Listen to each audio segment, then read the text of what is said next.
მოგესალმებით ძვირფასო მაყურებლებო. თქვენ უყურებთ გადაცემას მკითხველთა კლუბი და დღეს ჩვენი გადაცემის სტუმარია ყველასთვის კარგად ცნობილი პოეტი, პროზაიკოსი, ესეისტი, ლექტორი, ტელეწამყვანი, საქართველოს პარლამენტის ბიბლიოთეკის გენერალური დირექტორი ბატონი გიორგი კეკელიძე. მოგესალმებით ბატონო გიორგი. მე ვფიქრობ რომ რამე ხომ არ გამომჩა იმდენად მრავალმხრივი მოღვაწე ბრძანდებით თქვენ. ბატონო გიორგი, დიდი მადლობა მობრძანებისთვის.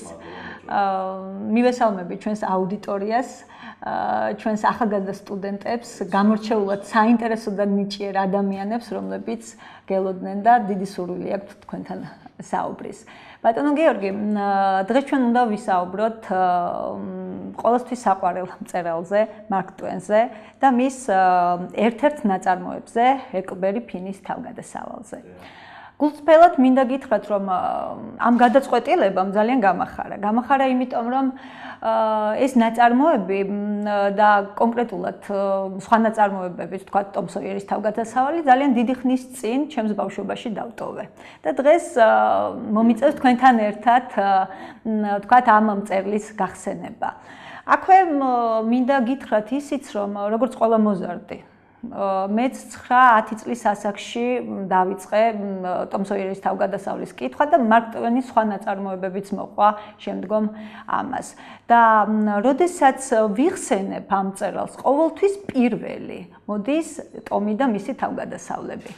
არ ვიცი ეს რისი ბრალია, შეიძლება რიგითობის ბრალია, რადგან პირველად გავეცანი მის ნაწარმოებს ტომ სოიერის თავგადასავალს.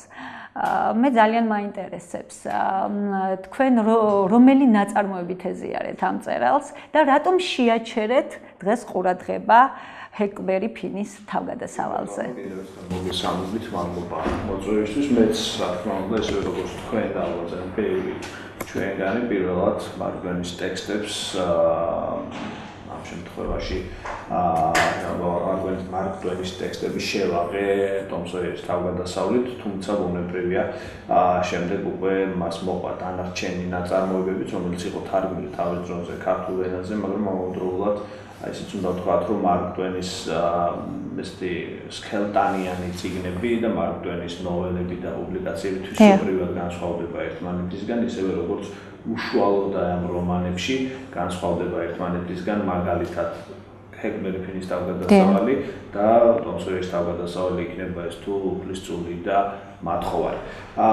მე მინდა ხაზგასმით ვთქვა, რომ ეს დადასტურებული ესედაც და ამ თვალსაზრისით მე სიახლეს არ გავცნობთ, რომ ჰეკლბერი ფინის თავგადასავალი აბსოლუტურად ცალკე დგას მარკ ტვენის შემოქმედებაში და შესაბამისად ვთქვათ, ის უკვე გულისხმობს არა მხოლოდ მარკ ტვენის შემთხვევაში, არამედ ამერიკული ლიტერატურის შემთხვევაში და ამერიკული ლიტერატურის გარდა მსოფლიო ლიტერატურის შემთხვევაშიც უკვე ახალ ნაბიჯებს, ახალი თვალსაწიერის გამოჩენას და ამავდროულად მცდელობას იმისაც, რომ ზოგადი მითოლოგემები, ზოგადი კანონზომიერები რაღაც თვალსაზრისით განახლებული რაკურსით, შეცვლილი რაკურსით საერთოდაც განახლებული ალბათ არ იქნება სწორი ტერმინი ამ შემთხვევაში შესთავაზოს მკითხველს.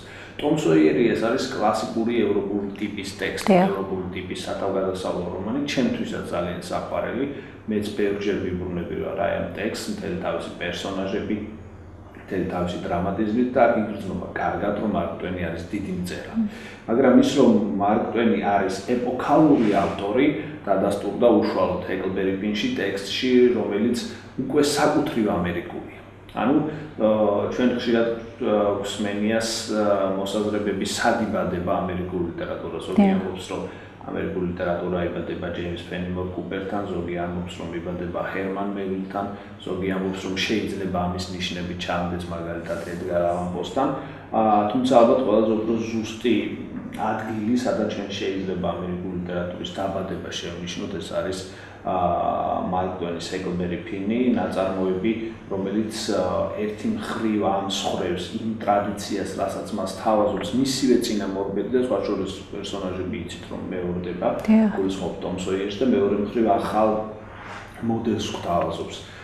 მე ხშირად ვისაუბრია ამ მოდელებზე, როგორც არის მაგალითად წასვლისა და დაბრუნების მითოლოგია, როგორც არის წასვლისა და არ დაბრუნების და ასე შემდეგ და შემდეგ თუ კი მანამდე სამყაროსში დაწერილი რომანების უმეტესობა ჩვენ გვთავაზობდა ჰომეროსისეულ მოდელს, როდესაც პერსონაჟი მიდის და brუნდება უკან, აქ იგულისხმება მისი ერთგვარი, ვთქვათ, განზრახვა უკან დაბრუნებისა, თორე შეიძლება ვერ მოახერხოს დაბრუნება.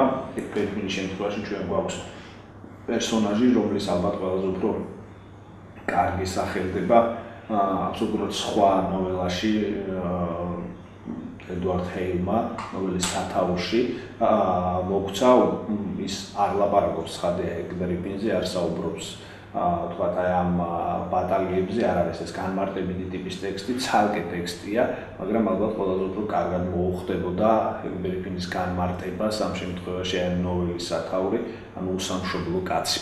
ანუ ეგბერიპინი არის პერსონაჟი, რომელიც ანტიოდისევსურია და ამ ანტიოდისევსურობას ის გამოხატავს იმით, რომ მას რეალურად სამშობლო როგორც ასეთი, სამშობლოს შეგრძნება როგორც ასეთი არ გააჩნია. ამით არის ის საინტერესო. მე არ ვამბობ, რომ ის უნდა იყოს მისაღები ჩვენთვის, ან არ ვამბობ, რომ უნდა იყოს მაინდა-მაინც ვიღაცისთვის მიუღებელი. ჩვენ ამ შემთხვევაში ვაკვირდებით პერსონაჟს როგორც საინტერესოსა და მრავალმხრივ. ჩვენ გავიზიარებთ მის არს გავიაზრებთ მას როგორც ჩვენს ნაწილს ამ პირიქით უარყოფთ, ეს არის ძალიან ინდივიდუალური საკითხი. რაც შეეხება დასტურს აი ამ ამბებისას. ეგბერიპინის დასაწყისში არის რამდენიმე მნიშვნელოვანი ამბავი, რომელიც ზოგადად საკაცობრიო თქვათ თემებს ეხება. პირველი არის თავისუფლების ამბავი. ეგბერიპინი ახერხებს, რომ თავისუფლება იყიდოს რეალურად, ანუ უცნაური გარიგებით, ხო, ის იხდის რაღაცა $1 თუ ზუსტად მახსოვს იმისთვის, რომ გათავისუფლდეს იმ ანაბრისგან, რომელიც მისივეა სხვათა შორის.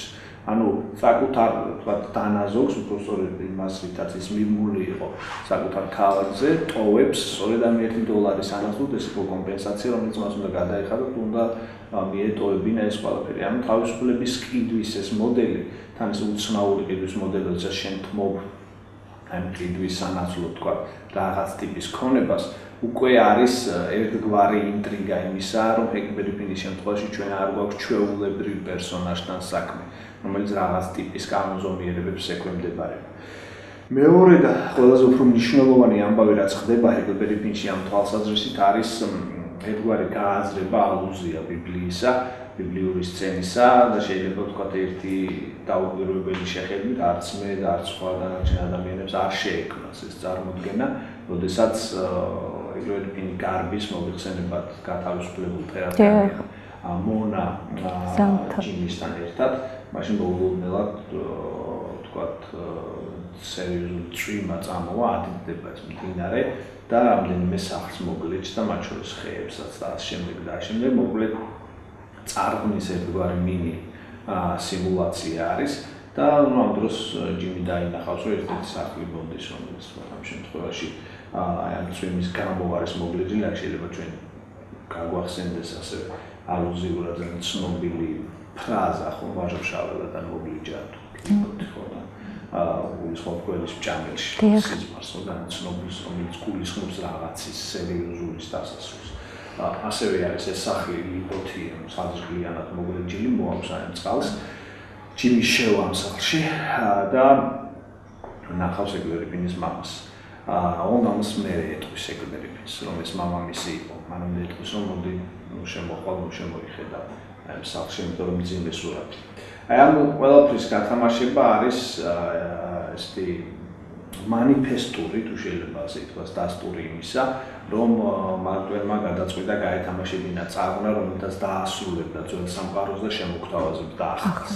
ეს ახალი არის ეგბერიპინის სამყარო, ეგბერიპინი მოგზაურობს სოფლიდან სოფელში, ქალაქიდან ქალაქში, ის ყველგან შობს ახალ სამშობლოებს, ყველგან არის მისი სამშობლო, ოღონდ ამავდროულად არსად არ არის. ეს არის ეგბერიპინის ერთ-ერთი მთავარი ნიშანი, რითაც ჩვენ საინტერესოა, ჩვენთვის საინტერესოა როგორც დასაკვირვებელი პერსონაჟი. და შეიძლება რაღაცით გასაკვირვებელიც. თუ შეიძლება კითხვები არსებობს აუდიტორიაში, დიახ, გისმენთ თამარ. ბატონო გიორგი, მოგესალმებით უპირველეს ყოვლისა, მადლობას გიხდით მობრძანებისთვის. ზოგიერთი ადამიანი ფიქრობს, რომ ჰერკლბერი ფინი არის საბავშვო ნაწარმოები, თუმცა ცოტა განსხვანაირი შეფასება არ არის სწორი შეფასება ჩემი აზრით ეს.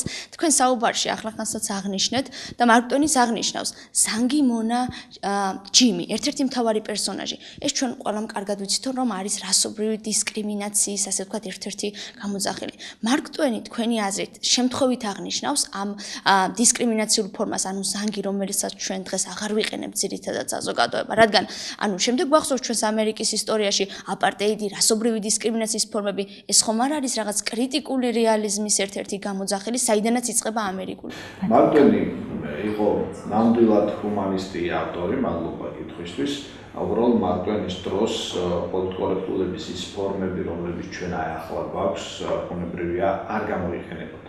თუმცა ის სიმძაფრე თქვენ ზუსტად დაიჭირეთ ამ შემთხვევაში, რაც ახასიათებს მარკ ტვენს, ეს არის სწორედ ჩვენი ყურადღების მისაღწევად. ის არ გავს მაგალითად პიჩერ სტოულს ამ საკითხების აღწერას, მათ შორის ისინი მეზობლად ცხოვრობდნენ.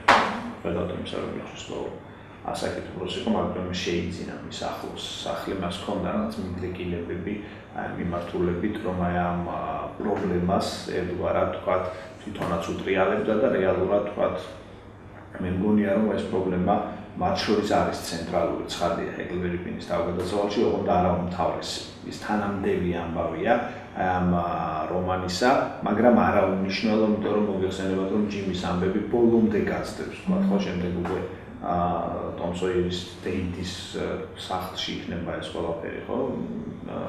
განვითარებული, როდესაც მას ჩაკეტავენ, ეს უნდა გაათავისუფლონ და ინდიელები შემოდის პოტენციურ მომავალად. რეალურად მარკ ტვენი ამ შემთხვევაში მაინც ძალიან სიმპათიურად აღგვიწერს ამ პერსონაჟს და ეს მძაფრი გამოთქმები, რომლებიც ამ გადასახედიდან შეიძლება ჩვენ თვალსაჩინოს ჭრიდეს, თითქმის არ იგრძნობა თუ ხელოვნურად არ დავაკვირდებით. მე ძალიან არ ვიმხრობი ზოგიერთი ამერიკული სკოლის გადაწყვეტილებას, რომელთაც თქვათ რაღაც თვალსაზრისით გადაწყვიტეს, რომ ჰერკლბერი ფინის თავგადასავალი ადაპტირებული ვერსიით მიაწოდონ კითხველს, იმიტომ რომ ტექსტი არის ტექსტის თავისი დროის პირმშოა და ჩვენ მას ისე უნდა ვსწავლობდეთ, როგორც ის დაიწერა. კითხავ თუ შეიძლება ხასას დაისვამ ტრაგედიის პრობლემებს. ჰერკლბერი ფინის თავგადასავალი არის ერთი ჩვეულებრივი პერსონაჟის ტრაგიკული ცხოვრების ისტორია და მინდა ქართულ მიმართებასთანაც ასე ვთქვათ გავავლოთ პარალელი. დავით გურამიშვილშიც წკეპლის მეთოდით ბავშვის აღზრდა, ისევ როგორც ჰერკლბერი ფინის ზრდის მამამისი, ყოველდღიურად ასე ვთქვათ ცემის და ძალადობის მსხვერპლი არის ეს ადამიანი. თუნდაც სულხან საბარბელიანის სიბრძნეს იცრუისაშიც გვხდება მსგავსი მოტივები. თქვენ როგორ ფიქრობთ, მსგავსი მოტივებით აღზრდილი საზოგადოება როგორ შეძლებს განვითარებას და ამასთან დაკავშირებით რომ თქვენი მოსაზრება გაგვიზიაროს. აქ არის პატარა განსხვავება, ჰერკლბერი ფინის შემთხვევაში მამა ჰერკლბერი ფინს უმიზეზოდაც ცემდა და გურამიშვილს და სულხან საბაშიძის შემთხვევაში ამას თითქოს რაღაც მიზანი აქვს, მაგრამ ეს არის კონკრეტული დროის ნიშანი კიდევ ერთხელ. ამ გადასახედიდან ბუნებრივია სწავლისა და მეთოდიკის ეს მეთოდები არის არაშესაბამისი ჩვენი დროისა და ჩემი აზრითაც ცემა, ტყეპა და სხვა დანარჩენი ამბები სწორად არ იმოქმედებს ბავშვის აღზრდას. მადლობა, მე მაქვს ერთი შეკითხვა. ბატონ გიორგი, მე მყავს 9 წლის ქალიშვილი და მართალი რომ გითხრათ, ასეთი სიხალასი და კისკასით აღარ მახსოვდა ეს ნაწარმოები, კარგი ხდის საკითხული მაქვს და დროც არ მქონდა მაპატეთ რომ გადამეკითხა და ვუთხარი რომ თუ გინდა წაგიყვან გადაცემაში და რა კითხვებს დაუსვამდით ხო და არც კი დაფიქრებულა სულ ახლახან წაიკითხა ეს ნაწარმოები და 12 კითხვა ჩამომითვალა, რასაც სიამოვნებით დაგისვამდა და პირველ რიგში ეს იყო კითხვა, რატომ არ ყავს ჰერკლბერი ფინის დედა. ახლა თქვენ გააკეთეთ ესეთი შესავალი არაჩვეულებრივი. მას არ ყავს დედა და არ ყავს მამაც. აი ტომ სოიერის შემთხვევაში მას დეიდა მაინც ყავს და რაღაცნაირად თითქოს ოჯახური მზრუნველობა აქვს. მამა ყავს, მაგრამ მამამისი არ არის მამამისი იმ აზრით, რა აზრითაც უნდა იყოს. კი ბატონო, გეთანხმებით და მას შემდეგ რაც მამაც აღარ ყავს, ის არის აბსოლუტურად დამოუკიდებელი ადამიანი. ასეთი პერსონაჟი ქართულ რეალობაში, ქართულ ლიტერატურაში თითქმის არ გვხვდება, ხო? არ გვხვდება. ეს არის სუფთად ამერიკული პერსონაჟი, რომელსაც არ უნდა ყავდეს არც დედა, არც მამა და ის არის რაღაცა თითქოს დამოუკიდებელი ახალი ამერიკის შვილი. კი, ზუსტად ამას საუბრობდი, რომ ეს არის ახალი ადამიანის დაბადების მცდელობა, მოდი ასე ვთქვათ, და ანუ კატეგორიულები ვიქნებით მაინდა-მაინც და შესაბამისად ვთქვათ ის სიმბოლიკები, რომლებიც თქვენ ჩამოთვალეთ, თუ თქვენმა ქალიშვილმა ჩამოთვალა, ამ შემთხვევაში არის ძალიან ზუსტი. მეორე მხრივ ბუნებრივია უსაფუძვლო ადამიანი რაღაცა მოინდომოს არსებობს და ჰეგლბერიფინში დევს რამდენიმე მნიშვნელოვანი ნიუანსი, მაგალითად ანგლო-საქსონური კულტურიდან, რომელიც იკითხება, რომელიც ზედაპირზეა და მიუთითებს იმას, რომ შეიძლება ეს უსამშობლოობა ხანდახან მანერული აღმოჩნდეს, მაგრამ საბოლოო ჯამში ბუნებრივია ძირითადი ხაზი სწორედ ის არის, რაც აღნიშნეთ. სწორედ იმიტომ არ ყავს დედა და იმიტომ უკვდება მამა, რომ ის წავიდეს როგორც რაღაც თვალსაზრისით უსაფუძვლო ადამიანი ამ სიტყვის კონკრეტული გაგებით. და თუ არ ყავს დედა, თუ არ ყავს მამა, თუ არ ყავს ოჯახი. როგორი შეიძლება შენ იყო და რატომ არ არის ქართულ რეალობაში არასოდეს აი ასეთი პერსონაჟები, დღესაც კი არ არიან ასეთი პერსონაჟები. არ ვიცი, მე მგონია რომ ჩვენ შეგვიძლია მოუძებნოთ რა დიდი ძებნის და დაგვირების შედეგად ასეთი ტიპის პერსონაჟები, მაგრამ ქართული კულტურა ზოგადად და თუნდაც ანგლო-საქსონური კულტურა, არა მხოლოდ ამერიკული, რომელიც მე კონკრეტული მიმართულებით განვითარდა, არის მკვეთრად განსხვავებული და შესაბამისად ბუნებრივია ჩვენ ამ შემთხვევაში ალბათ უკვე მაშინ რაღაცა ფსიქოტიპების და ეთნოფსიქოლოგიური ძიებების მიმართულებით უნდა წავიდეთ, რაც რთული ამბავი იქნება და რაღაცა კონკრეტული პასუხი მიუწოდოს აქ არ აქვს. ბატონ გიორგი, ჩვენ ბოლო შეკითხვა და მე სტუდენტებსაც მივცემ მიკროფონს. ნუ ჩვენ ბავშვობა ალბათ ყველასი წარმოუდგენელი დედამიწის ნებისმიერ რაღაცა კუთხეში მარკ ტვენის გარეშე. მარკ ტვენი არის ჩვენი ბავშვობა, ჩვენი ბავშვობის სიხარული. როგორ მიაღწია მარკ ტვენმა აი ასეთ დიდ პოპულარობას, როგორ დაიპყრო მან ყველა თაობის მკითხველის გული და არასოდეს არავის არ დაავიწყება, როგორ იწყება ტომ სოიერი, ხო? ტომ, რა დაემართა ამ ბიჭს? ტომ, პასუხი არ არის და აი ეს გვახსოვს პირველი თავი, შემდეგ მოდის მეორე თავი, დაუვიწყარი მისი დეიდა, დაუვიწყარი მისი ძმა და მისი მეგობრების უყოლესი, როგორ ახერხებს მწერალი ასეთ დაუვიწყარი პერსონაჟების შექმნას? პირველ რიგში მე ზუსტად არ ვიცი, რამდენად მეორდება ჩვენი განცდები ახალ თაობაში და რამდენად კითხულობენ ისინი მარკ ტვენს ის ნამდვილად არ ვიცი ზუსტად, მაგრამ მე მგონია ალბათ ის წაიკითხა. რაც შეეხება რატომ და როგორ ბუნებრივია, პირველ რიგში ეს არის ნიჭის საკითხი, მაგრამ მეორე მხრივ ჩვენ უნდა გავითვალისწინოთ, რომ მარკ ტვენი იყო ძალიან შრომის მოყვარე ადამიანი. ის გახდა რეპორტიორი წლების განმავლობაში მუშაობდა და წერდა თავდაუზოგავად ამავდროულად რაც ზოგიერთი ჩვენი მწერლის ნაკლი არის კითხულობდა კიდეც არ მისდევდა ძველ ანეკდოტს ჩუქჩაზე, რომ ჩუქჩა მწერალია და მკითხველი კი არა და მას ჰქონდა ძალიან ბევრი ლიტერატურა წაკითხული, რეალურად ის კარგად იცნობდა მის წინამორბედებს და შესაბამისად სწორედ აი ამ ცოდნის და მეორე მხრივ შინაგანი უნარისა და ნიჭის შემძლეობით შეძლო რომ გადაეწყვიტა ეს მნიშვნელოვანი პრობლემა და ნელ-ნელა ჩვენ დაგვენახა საკუთრივ ამერიკული ლიტერატურის დაბადება, რომელიც შემდეგ მთელი თავის ძალამოსილებით გამოვლინდა იგივე ფოლკნერში, იგივე ჰემინგუეიში, იგივე ჯონ დოს პასოში, იგივე სტაინბეკში და ასე შემდეგ. ძალიან ბევრი მნიშვნელოვანი ავტორში, რომლებიც დიდად არიან დავალებული სხვა შორის მარკ ტვენისგან. ამას. ჩემი კითხვა არის თქვენ სამი დავახსენეთ პირველი, როდესაც ბრუნდები ბერძნული ეპოსიდან, შემდგომ მარკ ტვენისეული, ასე ვთქვათ, სადაც მივდივარი, იქაურ ხუთს ვიხურავ და იქ არის ჩემი სამშობლო და მესამე, როდესაც ფერცვალება ხდება, ხო?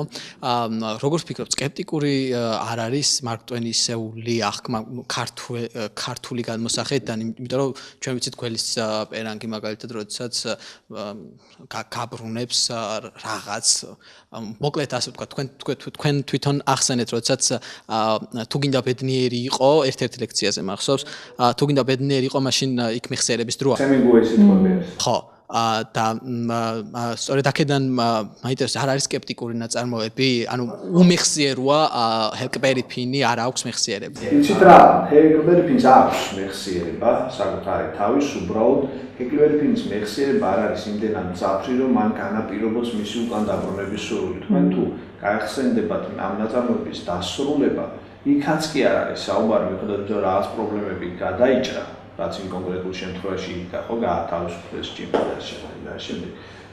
იქაც არ არის საუბარი, რომ მოდი უკან დავბრუნდეთ იმ პატარა ქალაქში, სადაც დავიბადეთ. იქ საუბრობენ რომ მოდი წავიდეთ ვთქვათ სადღაც ინდიელებთან, წითელკანიანებთან და ამ შემდეგ და შეიძლება მარტივი გეგმავდა კიდეც ეს გაგრძელების დაწერას, მაგრამ ასე რომ დასრულდა ეს უფრო საინტერესოდ მოჩანს. თქვენ მართალი ხართ, ეს არის სკეპტიკური ტიპის ტექსტი.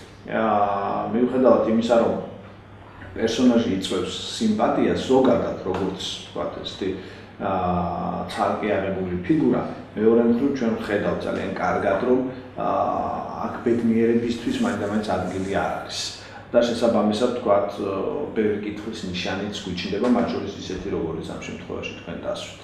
და სწორედ ამ ამოსავლიდან მინდა ვთქვა ერთი კითხვა აღზრდაზე, ანუ ასეთი აღზრდის, უпростоრად ჰელკბერფინი არც არავის აღუზრდია, მაგრამ სოციუმი როგორაც აღზარდა, მასში არ ჩანს სიძულვილი, რაზეც ჩვენ დღეს ვსაუბრობთ, თუნდაც ჩვენს თანამედროვეობაზე, ხო? ამის პარალელი მინდა ვთქვა, რომ ანუ როგორი სოციუმი მიუხედავად იმისა, რომ სოციუმი ჩაგრავს იქ ამ შემთხვევაში ფერადკანიანებს, სოციუმი ბავშვებში არ ჩანს, ასე ვთქვათ, ის სიძულვილი, რაც დღევანდელ რეალობაში, ქართულ რეალობაში. ეს სიძულვილი არ ჩანს, უნდა არ ჩანს იმ ძირითად პერსონაჟებში, რომელსაც ჩვენ ვხედავთ, მაგრამ გარშემო ტრიალები პერსონაჟები, რომლებიც ავსე არიან სიძულვილით, ცვიერებით და ასე შემდეგ, მაგალითად თქვენ გახსოვთ ალბათ ხო რაღაც ტიპის პერსონაჟები, რომლებიც გზაზე შეხვდებიან ჰელკბერიფინს და კარგს არაფერს არ აკეთებენ, მაგრამ მაგდენი არის ავტორი, რომელიც ძალიან საინტერესოდ უყურებს ამ საკითხს. მასთან ჩვენ ვერ შევხვდებით ვერც ერთ პერსონაჟს, მათ შორის ვერც ტომ სოიერში, თუნდაც ინდიელი ჯოს სახით, რომელიც ცალმხრივად ცუდი იყოს, ან რაღაც სახის ემპათიას ან სიბრაულს არ იწვევს. ანუ ის ყოველთვის ტოვებს შანსს ადამიანისთვის, რომ მასში ჩვენ დავინახოთ პოზიტიური თვალსაზრისით ადამიანს, თორემ ადამიანურია ეს ცუდი რაღაცეები, სამწუხაროდ რა ჩვენ ხდება ხოლმე მათ შორის თუნდაც ამ ბოლო დროს განვითარებულ მოვლენებს გულისხმობ, ხო, ბავშვებში.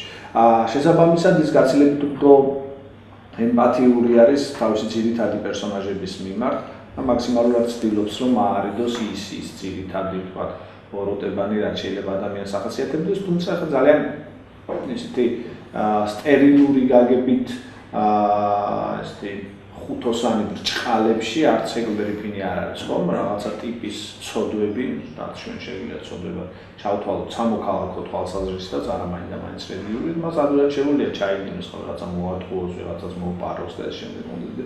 რადიკალური ფოროტება მასში არ არის, თქო.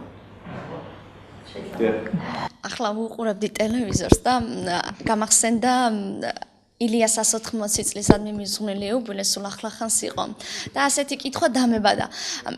რა თქვენი აზრით, რამ განაპირობა მარკ ტვენის იდეების მიღება და გათავისება ამერიკელი საზოგადოების მიერ? მან ძალიან ბევრი პრობლემა დასვა, როგორც აღნიშნეთ, ჰელკბერფინში და რატომ ვერ მიიღო ქართველმა ერმა ილია და მისი მწერლობა, რომელიც ასრულებდა მესარკეობის ფუნქციას და ირეკლავდა ყველაფერსავს და კარგს, რაც აწუხებდა იმდროინდელ ქართველ თავადაზნაურობას. მარკ ტვენი თვითონ იყო რაღაც თვალსაზრისით იმ საზოგადოების სარკე, რომელიც ნელ-ნელა იბადებოდა და შესაბამისად აქ პროცესი ორმხრივი გახდა.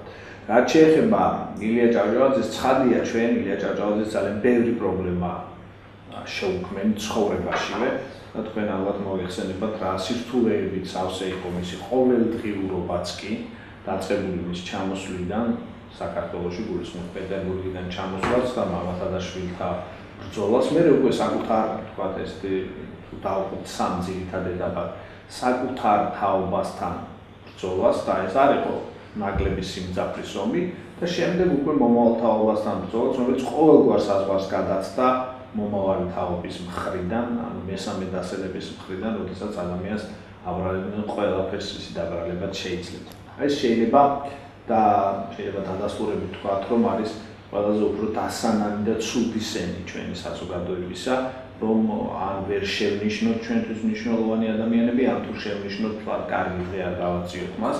ის მკვლელობა, რომელიც ვთქვათ ჩვენთვის ცნობილია, ეს მხოლოდ გამოხატულება იყო მთელი ამ ნაგროვები სიძულვილისა, რასაც ილია ჭავჭავაძის მიმართ ვთქვათ ქონდა ამ შემთხვევაში ადგილი სხვა თუნდაც იმდროინდელი მედია საშუალებებით, თქვენ თუ გადაშლით მაგალითად ჟურნალ კვალს, რომელსაც ცნობილი ადამიანი რედაქტორობდა და იქ წაიკითხავთ ამავდროულად მეორე ცნობილი ადამიანის ნაწარმოებს ტექსტს, რომელსაც ის მოგზაურის ფსევდონიმით აქვეყნებდა და ნახავთ აი ისეთი ტიპის ბრალდებებს, რომელსაც ვერ მიუსადაგებთ სხვა დანარჩენ ადამიანებსაც კი, რომელთაც შეიძლება ნახევარწუთს გაქონდეს ძილია ჭავჭავებისგან შედარებით. არ ვიცი, ალბათ რაღაც ტიპის სცენია, რომელიც აუცილებლად დასაძლევი გახდათ. ამერიკული საზოგადოების ფასეულობები მარკ ტვენის დროს და დღევანდელი ამერიკული საზოგადოების ფასეულობები თანამედროვე ამერიკელი მწერლების ნაწარმოებებში. ძალიან დიდი ნახტომია საუკუნე ნახევარი და რა შეიცვალა მწერლობაში. ამერიკა არის ძალიან ეკლექტური საზოგადოება, იქ ჩვენ შევხვდებით მკვეთრად კონსერვატულ ჯგუფებსაც, შევხვდებით ჯგუფებსაც, რომლებიც უკიდურესად ლიბერალურები არიან და ასე შემდეგ. ასეთივე არის მწერლობაც. ანუ ამერიკულ მწერლობას არ აქვს მხოლოდ ერთი ხაზი, მოგვიწევთ მე ჩამოვთვალე პირველი ტალღის, მე-20 საუკუნის პირველი ტალღის ავტორების ძალიან მცირე ნაწილი, ძალიან ბევრი დიდი სახელი გამორჩა, მათ შორის წყარებში რატომ რომ მიმდინარეობას ერქვა ასე მენაგვეების ლიტერატურის და ეს შემდეგ, მე ამას მოსდევს ახალი რომანის დაბადების ტალღა, მე ამას მოსდევს ჰიპსტერებისა და ბიტნიკების ტალღა, თავისი კერუაკებით და ასე შემდეგ, პარალელურად ვთქვათ სელინჯერის შემოსვლა, რომელიც განსხვავებული ტიპის ავტორია, მე ამას მოსდევს აბდაიკი, ეროზი და ასე შემდეგ. ამერიკა არის უკიდურესად ეკლექტური, ისე როგორც ეთნიკურად, ასევე მწერლობის თვალსაზრისითაც, თუმცა მარკ ტვენის ხაზიც არსებობს და ეს ხაზი გულისხმობს სწორედ ისეთი პერსონაჟის არსებობას, რომელიც სულ მოგზაურობს. გზა არის ძალიან მნიშვნელოვანი ნაწილი საერთოდ ამერიკული ლიტერატურისა, საერთოდ ტექსტები იქმნებოდა ხო გზაზე და ასე შემდეგ სახელებით. საბოლოო ჯამში შეგვიძლია ვთქვათ, რომ მარკ ტვენმა იმდენად ფუნდამენტური გავლენა იქონია, რომ დღესაც შევხვდებით ჰეკლბერგის ტიპის პერსონაჟებს, მათ შორის ჰოლივუდური ფილმების დიდ ნაწილში. ანუ ძალიან მინდა ჩვენს ახალგაზრდა მკითხველებს ვკითხო, რამდენ ძვირფასია მათთვის მარკ ტვენის შემოქმედება და თუ კითხულობენ ისინი, ანუ ზოგიერთ მათგანს შვილი წყავს და აი ძალიან საინტერესოა თავენ შვილებს მართალ ახლა იმ ასაკის შვილები არ ყავთ მათ რომ უკვე კითხვა შეეძლონ, თუმცა აი ძალიან საინტერესოა, როდესაც ისინი შეურჩევენ თავენ შვილებს წიგნის თაროს, იქნება თუ არა მათთვის იქ ადგილი მარკ ტვენისთვის? არ მყავს, მაგრამ ასე ვიტყვი, ჩემს წიგნების თაროზე მარკ ტვენი აუცილებლად არის და მაინც მეც ასე ვფიქრობდი, რომ ტომ სოიერი იყო ჩემი ყველაზე დიდი, ასე ვთქვათ, ყველაზე საყვარელი წიგნი ჩემს ბავშვობაში, მაგრამ ახლა როდესაც გადავხედე, მართალია, თუ წაიკითხავ ბავშვობაში რაღაც წიგნებს, აუცილებლად უნდა გადახედო რამდენიმე წლის შემდეგ, იმიტომ რომ სულ სხვა ფასეულობებს აღმოაჩენ და მეც ამ შემთხვევაში ძალიან კარგი შემთხვევა იყო ეს ჩემთვის თქვენ რომ აირჩიეთ ერთგვარი ფილმი, რადგან დავინახე სულ სხვანაირი ამერიკული საზოგადოება თავისი ნაკლოვანებებით და ასე ვთქვათ იმ ფასეულობებით, რომელიც ძალიან კარგად აღწერა მარკ ტვენმა. მე ჩემი გულის ტკივილი უნდა ვთქვა, ინგლისურ სკოლაში დავდივარ დაწყებით კლასებში და ინგლისურად წამაკითხეს და სამწუხაროდ ვერაფერი ვერ გავიგე, შემდგომ მიუბრუნდი და შემდგომ რაღაცები გავიგე მე მგონი. ანუ ტომ სოიერი იმიტომ მიყვარს ყველაზე მეტად, რომ ამით ბავშვის სეანსი, ანუ ეს დამოკიდებულება თვითონ როგორც ვითარდება სიუჟეტი, ჰერბერფინში სულ სხვა პრობლემა არის.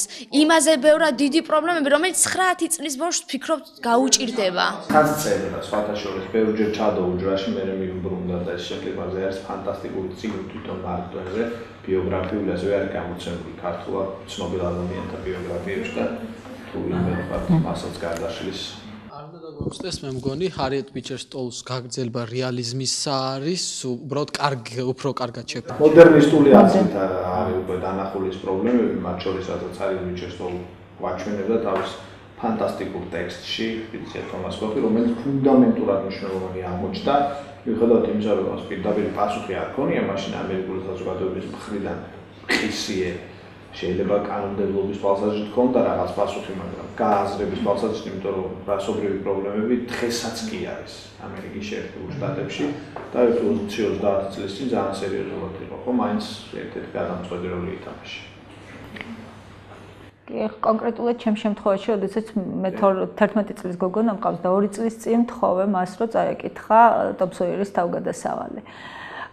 ქონდა ისეთი მომენტები, როდესაც მეუბნებოდა, რომ მე ტომთან ერთად ვიღლები. და ამიტომ რაღაცა ჩემი დიდი ძალისხმევის შედეგი იყო, რომ ეს წიგნი ბოლომდე ჩაიკითხა. ალბათ შეიძლება ამ თაობისთვის არ არის რელევანტური, არ ვიცი. შეიძლება, მაგრამ აი ჩემს პერიოდში მე არ მეგულება თითქმის მოზარდი, რომელსაც 9 წლის ასაკში ეს ნაწარმოები წაკითხული არ ქონდა. დიახ, და ბოლო პერიოდში ძალიან დომინირებს აზრი იმის შესახებ და მეც მსმენია, იცით, როდესაც ამბობენ, რომ ეს არის ნაწარმოები, რომელიც მხოლოდ 9-10 წლის ბავშვმა უნდა წაიკითხოს. მე ვთვლი, რომ ძალიან თავისუფლად შეიძლება იგი წაიკითხოს მოზარდმა და დასულმა ადამიანმაც და ის, რომ ჰეკლბერი ფინი არის ბავშვი, ეს სულაც არ ნიშნავს ამ ნაწარმოების გაზღაპრებას არანაირად. ხოშე ზღაპარი შეიძლება საერთოდ ბოლო-ბოლო დიდმა წაიკითხოს. კი, გეთანხმებით აბსოლუტურად. არის კითხვა თამარდი. მოგესალმებით. ჰეკლბერი ფინის თავგადასავალი თქვენი აზრით თვლით თუ არა ეს წიგნი არის ძალადობასთან გამკლავების საშუალება? მათ შორის არის ძალიან კარგი კითხვა, იმიტომ რომ რეალურად ამ ტექსტში ყველა ძალადობის მსხვერპლი.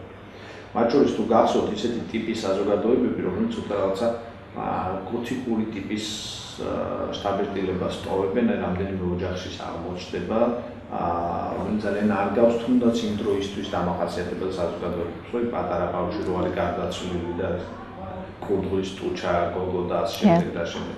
ყველას პრობლემა აქვს. აქ არ არის პირდაპირ მნიშვნელობით ძალადობა ერთი ადამიანის მიერ, საზოგადოება ძალადობს ყველაზე, თუნდაც ირიბად. არ არის პირდაპირ მნიშვნელობით ძალადობის თქვათ გამოვლენის ამბავი, ზოგჯერ რა თქმა უნდა პირდაპირ მნიშვნელობით არის. ამიტომ მე მგონია რომ ერთ-ერთი სახელმძღვანელო ტექსტია ამ თვალსაზრისით და ადამიანის როგორც ისეთი თავარი ღირებულების წინაპლანი წამოწე. დიდი მადლობა ბატონო გიორგი მობრძანებისთვის და მე იმეც ვიტოვებ რომ თქვენ ჩვენი გადაცემის ხშირი სტუმარი იქნებით და დიახ პირადად მე უახლეს მომავალში ახალი შეგრძნებებით და ემოციებით კიდევ ერთხელ წავიკითხავ მარკ ტვენის ჰელპერს კლუბს ვეპატიჟები დიდი სიამოვნებით სულ ახალხან გავხსენით წიგნის მუზეუმი და თუ გვეწევით და თვალე დიდი სიამოვნებით დიდი მადლობა